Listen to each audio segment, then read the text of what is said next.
ایک خاتون آتی ہے، غامدی خاتون، حضور مجھ سے وہ خطا سرزد ہو گئی ہے، مجھے پاک کر دیجیے۔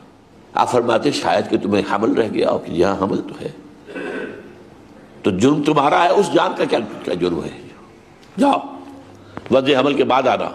چلی گئی، وضع حمل کے بعد پھر آ رہی، حضور میں یہ بچہ ہے، پیدا ہو گیا ہے، اب مجھے پاک کر دیجیے۔ فرمایا ابھی تو اس کا وجود تمہاری ذات پر منحصر ہے، اسے دودھ کون پلائے گا، جاؤ دودھ پلاؤ۔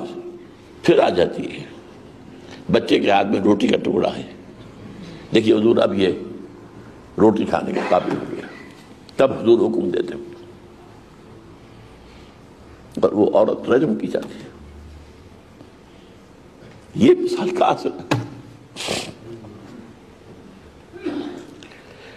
کسی شخص نے کہہ دیا، ہم جیسے تھے نا وہاں بھی، یہ کتنی بے حیا عورت تھی،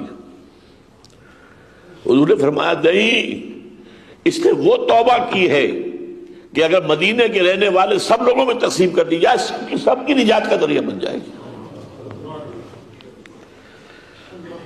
یہ ایمان تو پہلے پیدا کریں۔ بدقسمتی سے یہ چیز ہمارے ہاں ذہنوں سے بالکل اوجھل ہو گئی ہے۔ تراویح کو ہم نے قیام اللیل سمجھ لیا ہے، میرے نزدیک اس سے بڑا مغالطہ کوئی ممکن نہیں ہے۔ قیام اللیل جو ہے اس کی کم سے کم نصاب اس کا ثلث شب ہے، تہائی حصہ رات کا، اور یہ قرآن سے ثابت ہے۔ جب حکم آیا ہے یا ایھا المزمل قم اللیل الا قلیلا نصفہ او انقص منہ قلیلا او زد علیہ ورتل القرآن ترتیلا، اے لحاف میں اور کمبل میں لپٹ کر لیٹنے والے صلی اللہ علیہ وسلم کھڑے ہو جاؤ، راتوں کو کھڑے رہا کرو، آدھی رات یا اس سے کچھ زیادہ یا اس سے کچھ کم۔ تو آدھی رات گویا کہ عام نصاب ہے، کچھ زیادہ کر لو تو 2/3 ہو جائے گا، آدھی سے کچھ کم ہو تو 1/3 رہ جائے گا۔ یہ کم سے کم نصاب ہے قیام اللیل کا، اس لیے کہ اسی سورہ مبارکہ کے دوسرے رکوع میں اللہ تعالیٰ نے فرمایا کہ اللہ تعالیٰ کے علم میں ہے کہ اے نبی آپ انک تقوم ادنی من ثلثی اللیل ونصفہ وثلثہ وطائفۃ من الذین معک، اللہ کے علم میں ہے اے نبی صلی اللہ علیہ وسلم کہ آپ بھی اور آپ کے ساتھیوں میں سے بھی ایک جماعت ہے کہ جو کھڑی رہتی ہے 2/3 رات بھی، آدھی رات بھی اور نصف بھی۔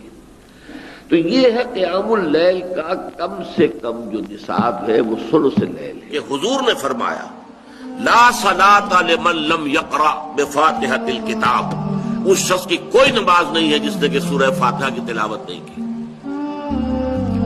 اب اس سے ہمارے ہاں ایک بڑا اختلاف پیدا ہوا، وہ نوٹ کر لیجیے۔ ایک رائے یہ ہے آپ اگر علیحدہ نماز پڑھ رہے ہیں تو ظاہر بات ہے کہ آپ کو ہر رکعت میں خود پڑھنی ہی پڑھنی ہے سورہ فاتحہ۔ جب باجماعت پڑھ رہے ہیں اب کیا شک، امام پڑھ رہا ہے سورہ فاتحہ تو کیا مقتدی کو بھی پڑھنی چاہیے؟ اس حدیث میں جو الفاظ کی شدت ہے اس کی بنا پر رجحان یہ ہوتا ہے کہ یقیناً اس صورت میں ہر شخص کو لا صلاۃ لمن لم یقرأ بفاتحۃ الکتاب، جس نے کہ فاتحہ کی تلاوت نہیں کی، قرأت نہیں کی، اس کی کوئی نماز ہی نہیں۔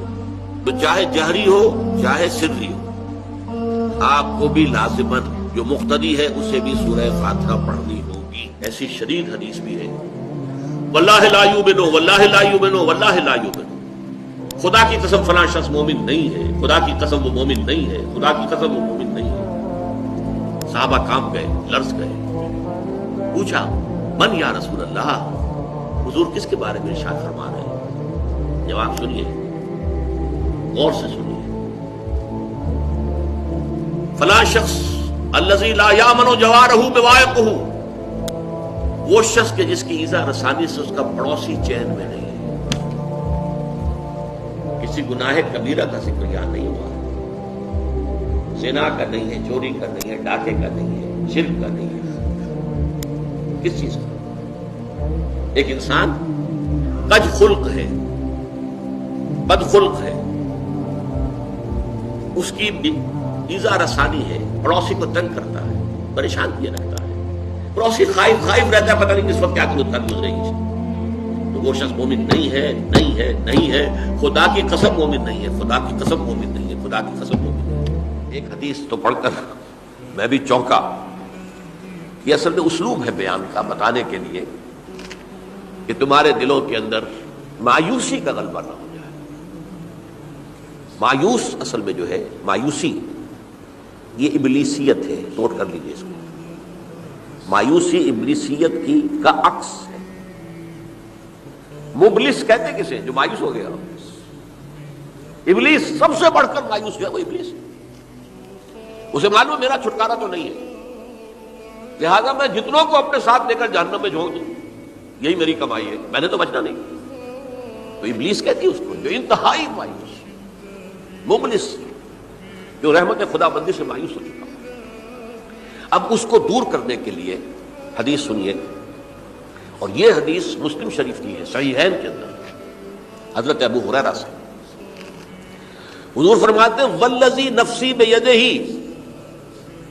قسم ہے اس ذات کی جس کے ہاتھ میں میری جان ہے، لو لم تذنبوا، اگر تم لوگ گناہ نہ کرتے، لذهب اللہ بکم، تو اللہ تعالیٰ تمہیں لے جاتا کہیں اور، ولجاء بقوم یذنبون، اور پھر کسی ایسی مخلوق کو پیدا کرتا ہے جو گناہ کرتے، فیستغفروا اللہ، اور پھر وہ اللہ سے استغفار کرتے اور توبہ کرتے، فیغفر لہم، اور اللہ تعالیٰ انہیں معاف کر دے. اے اللہ کے رسول صلی اللہ علیہ وسلم، ہماری تلواروں پر زنگ لگتا ہے تو ہم سیکل کر لیتے ہیں، جلاب پھر چمکا لیتے ہیں اس کو، تو اس دل کے زنگ کو دور کرنے کی بھی کوئی شے ہے؟ فرمایا ہاں ہے. کثرت تلاوت القرآن، کثرت ذکر الموت و تلاوت القرآن. دو چیزوں کی کثرت کرو، موت کی یاد کثرت کے ساتھ. یہاں رہنا نہیں ہے، جانا ہے. یہ میرا مستقل ٹھکانہ نہیں ہے، عارضی بورڈ ہے. کن فی الدنیا کانک غریب او عابر سبیل، دنیا میں ایسے رہو کہ جیسے اجنبی ہو یا راہ چلتے مسافر. اگر یہ بات رہے کہ جانا ہے، منزل کوئی اور ہے اور منزل دور ہے. مجھے وہ شعر بڑا پسند ہے، ویسے لکھا تو بسوں پر ہوتا ہے، یہ بڑا حکیمانہ شعر ہے کہ جوانی میں عدم کے واسطے سامان کر غافل، مسافر شب سے اٹھتے ہیں جو جانا دور ہے. دور جانا ہے، اس کے لیے تیاری کرو، جوانی سے شروع کرو. بدعت اور شرک میں فرق ہے. بدعت تو اسے کہتے ہیں کہ کوئی ایسی شے جو حصول ثواب کے لیے عبادت سمجھ کر سر انجام دی جائے، لیکن اس کا کوئی ثبوت حضور سے اور صحابہ سے نہ ہو، وہ بدعت ہے. لیکن اگر حضور سے اور صحابہ سے ثابت ہے تو وہ سنت ہے. لیکن ہونی چاہیے وہ عبادات کے اندر حصول ثواب کے لیے. اب ایک شکل یہ ہے کہ حضور اونٹ پر سواری کرتے تھے، اور تو کوئی شے تھی نہیں، نہ ہوائی جہاز، نہ ٹرین، نہ کار، تو اب اس کو کہ گاڑی کو یا ٹرین کو یا ہوائی جہاز کو بدعت کہہ دیا جائے، یہ غلط ہے. یہ تو سائنٹیفک ٹیکنالوجیکل ترقی ہے جو ہو رہی ہے. لیکن جو چیزیں کہ عبادات کے ضمن میں حصول ثواب کے لیے کی جائیں، ان میں کسی شے کا اضافہ نہ ہو، وہی ہو جو کہ ما انا علیہ واصحابی، جس پر کہ حضور کا اور آپ کے صحابہ کا طرز عمل تھا. اگر کوئی اور رسم ہم ایجاد کر لیں گے، مثلا اب یہ تیجا ہے، سوئم ہو رہا ہے، قرآن خوانی ہو رہی ہے تیسرے روز جمع ہو کر، اس کا کوئی ثبوت نہیں، نہ صحابہ کی زندگیوں میں نہ حضور کا اپنا عمل ہے، یہ در حقیقت بدعت شمار ہوگی. آپ جو ہے 10واں منا رہے ہیں، 7واں منا رہے ہیں، کوئی ثبوت نہیں. تو یہ چیزیں وہ ہیں کہ جو بدعات کی شکل میں آ گئی ہیں، اور اس لیے کہ ظاہر بات ہے کہ اس میں حصول ثواب بھی ہے اور ایصال ثواب بھی پیش نظر ہے. تو حصول ثواب اور ایصال ثواب کے لیے کام وہی کیے جانے چاہیے جن کا ثبوت حضور اور صحابہ کے طرز عمل میں مل جائے.